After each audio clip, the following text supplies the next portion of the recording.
Bom, quando a gente fala do tema do anticristo, você tem que tomar algumas ressalvas. Primeiro delas contra o sensacionalismo, o achismo, a teologia de almanaque ou a exegese de jornal. O que eu chamo de exegese de jornal?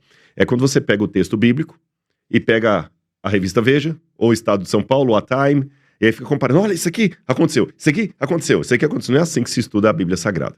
A segunda ressalva que você deve ter é o respeito que se tem contra qualquer... o respeito que deve se ter com relação a qualquer outra agremiação religiosa. Às vezes há muito a tendência de falar assim, o anticristo é sempre dos outros, e eu sou do grupo dos heróis, né? Ou sempre é o outro. Em terceiro lugar, você tem que analisar o Apocalipse também à luz da época, do tempo. E em último lugar, lembrando que não podemos fazer nenhuma marcação de data para o juízo final, para a volta de Jesus. Ainda que tenhamos questões ambientais, sociais, econômicas, que o anticristo está ligado com a economia também, para dizer, estamos vivendo tempos sombrios que parecem muito com os últimos tempos, mas não podemos jamais marcar qualquer data no calendário, porque Deus não nos autorizou isso. Pois bem, a partir desses preâmbulos, quem seria o anticristo? O anticristo será um personagem que surge de uma apostasia do próprio cristianismo. Talvez a palavra apostasia possa não ser tão de domínio comum das pessoas que estão fora do ambiente religioso, eu vou explicar. Apostasia é uma palavra grega, apostasia em grego significa separação, ruptura, quebra de aliança, quebra de acordo, traição. E o apóstolo Paulo falou que antes da vinda de Cristo, que aconteceria a grande apostasia no meio do povo de Deus. E que essa grande apostasia é que revelaria o filho da perdição, que se assenta sobre o santuário de Deus, ostentando-se como se fosse o próprio Deus.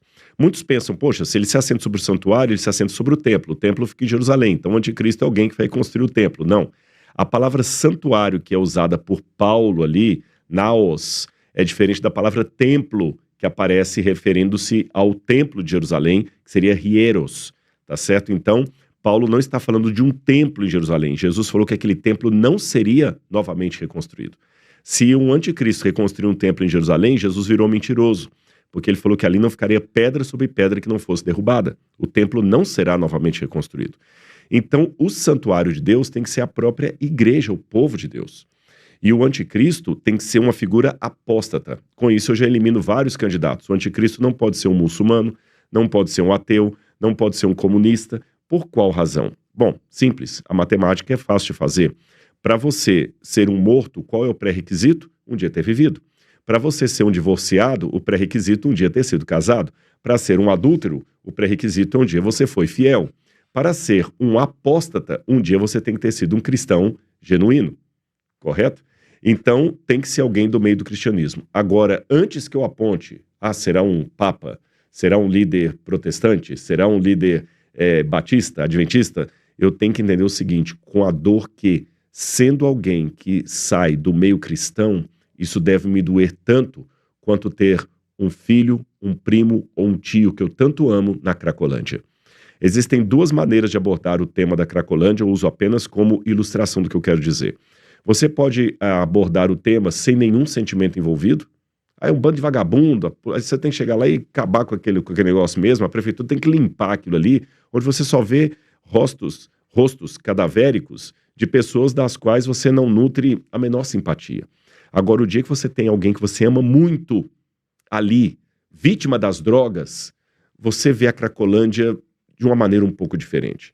Se eu entender o cristianismo como um todo e não apenas como o CNPJ da igreja que eu frequento, qualquer escândalo dentro do cristianismo vai me doer como se fosse um escândalo na família. O programa de vocês, o podcast, chama-se Irmãos Dias, porque eu presumo que vocês valorizam a família. Ou seja, se alguém da família de vocês faz alguma coisa errada, a dor é muito grande. A vergonha é para toda a família Dias e não apenas para aquele que errou. Agora, se é o filho da vizinha, é um vagabundo aquele rapaz lá. Então, o cristianismo deve ser encarado por mim como uma grande família, constituída de pessoas que frequentam a minha igreja, o meu CNPJ, e pessoas que frequentam outras igrejas, ou alguns que talvez não frequentam igreja nenhuma, mas somos todos cristãos. qualquer escândalo, qualquer apostasia, qualquer líder que se levante, poxa, que pena, é o meu irmão que fez uma coisa errada. Aí eu vou ter uma visão do Apocalipse diferente. Por exemplo, se o anticristo for um líder, um papa, por exemplo, eu não falo, bem feito os católicos, que pena que um cristão que deveria estar honrando o nome de Cristo vai levantar assim. É uma maneira respeitosa de apontar a possibilidade da profecia, sem nenhum ufanismo ou arrogância, falando assim, pois tá vendo? É da sua igreja, ó, não é da minha. Aí não, nós não estaremos interpretando como Jesus falou, pedindo a unidade dos crentes. Não, e isso acontece muito, né? Essa briga, né, Rodrigo, de eu sou católico, cristão, aí acontece muito, né? E até envolve a política. A gente vê no meio político isso acontecendo muito. E aqui até eu quero entrar numa pergunta, que é uma pergunta que teve convidados que já falaram que sim, concordam, e outros que não. Essa questão de ter demônios, né? Por exemplo, ter demônios em alguns artistas, né? Ter demônios em alguns, por exemplo, pessoas da Cracolândia, que eu vou totalmente de acordo com você, né? A gente tem coração, que não é essa estrutura, né? Esse pensamento. Na sua opinião, Rodrigo, existem esses demônios que rondam as pessoas, rondam lugares? Bom, apesar de alguns teólogos colocarem o demônio como sendo uma figura de linguagem, a maior parte dos teólogos conservadores, eu participo deles, ao ler honestamente a Bíblia, não tem como considerar o diabo e os demônios como uma figura lendária. A Bíblia os coloca como seres reais. Eu dou exemplos bíblicos para você. Jesus passou 40 dias e 40 noites no deserto, tentado pelo diabo. Se o diabo é apenas uma figura de linguagem, um folclore como o Saci Pererê, como o Boitatá, como a mula sem cabeça, então Jesus foi tentado por um folclore. Jesus foi muita coisa em jogo, então quer dizer que o próprio Jesus estava equivocado. Jesus em vários discursos, e para aqueles que são cristãos, eu acho que Jesus é uma figura inconteste, se ele falou, tá falado, porque se você questiona Jesus, peraí, tá complicado, como é que um budista questiona Buda, como é que um muçulmano questiona Maomé? A figura máxima está ali. Jesus em seus discursos sempre tratou tanto o diabo como os demônios como seres reais. Ele fala, por exemplo, essa casta de demônios não sai senão através de muito jejum e oração. Ele fala que do anticristo que tem o espírito de demônio e fala que opera sinais para enganar, se possível, os próprios eleitos. Jesus também falou que de Maria Madalena foram expulsos 7 demônios. Ele até deu orientações. Cuidado que quando você expulsa o demônio da vida de uma pessoa, ele pode rondar, e se ele volta e encontra a casa vazia, ele leva mais 7 demônios consigo. Então, se Jesus estivesse equivocado, então vamos rasgar todo o cristianismo e vamos procurar outro caminho. Jesus tratou o demônio, o diabo e seus anjos como sendo seres reais.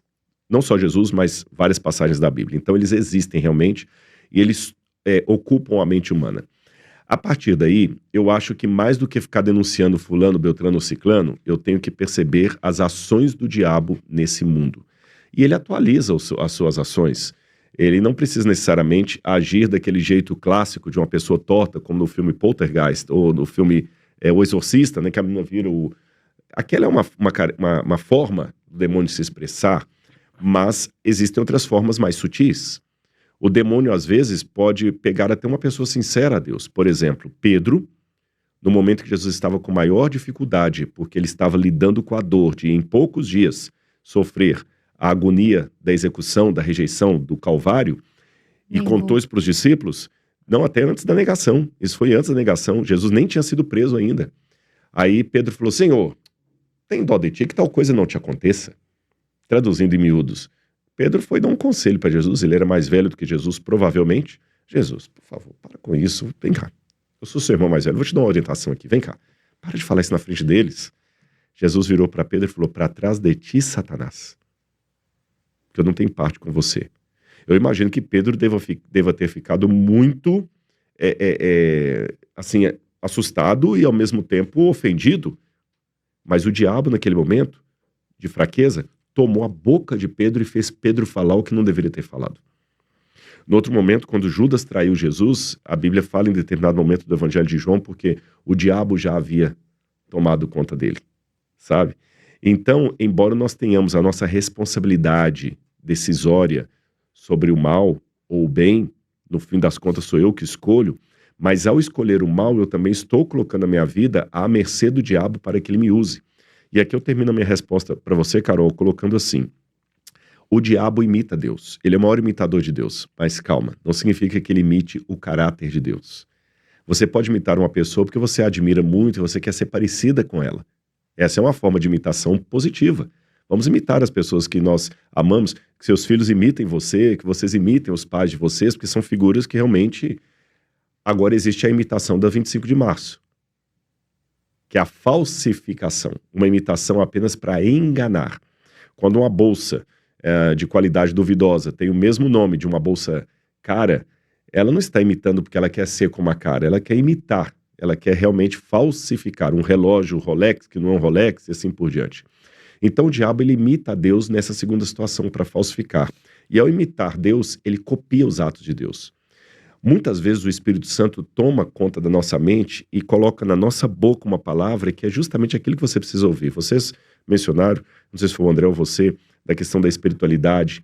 Às vezes você está assim tão mal, tão mal, tão mal, aí uma amiga sua liga: oi, Carol, eu senti no meu coração de orar por você e falar umas palavras para você, e é justamente o que você precisava. Não é só coincidência, o Espírito Santo tomou, vai lá. Mas assim como o Espírito Santo usa, o espírito maligno também usa, uma pessoa tóxica, para falar justamente o que você não precisa ouvir naquele dia, para invalidar você. Então assim, ele tomou uma pessoa sincera como Pedro na hora de uma fraqueza e tomou Judas também. Então, se você me pergunta hoje, o diabo pode estar tomando alguns artistas, alguns atores? Pode sim, isso não é pré-moderno. Pode. Algumas pessoas, elas... E você sabe como toma? Pelos tipos de fruto que a arte daquela pessoa deixa.